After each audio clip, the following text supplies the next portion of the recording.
महत्वाची बातमी, मालवण पुतळा दुर्घटना प्रकरणामध्ये आता एक मोठी अपडेट समोर येते। शिल्पकार जयदीप आपटे, कंत्राटदार चेतन पाटीलचा शोध सुरू आहे। मालवण पोलिसांच्या पथकाकडून दोन्ही आरोपींचा शोध सुरू आहे।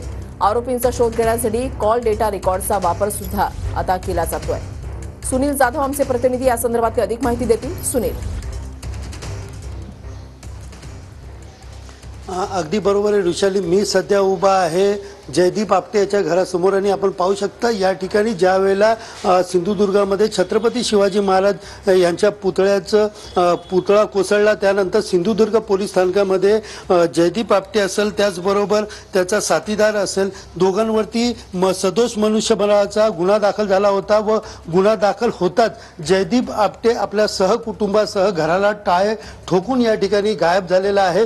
मात्र गुन्हा दाखल झाल्यानंतर LCBची टीम असेल त्याचबरोबर सिंधुदुर्गाचे गुन्हे शाखे पथक असतील हे आता कल्याणमध्ये त्याचा शोध सुरू केला आहे।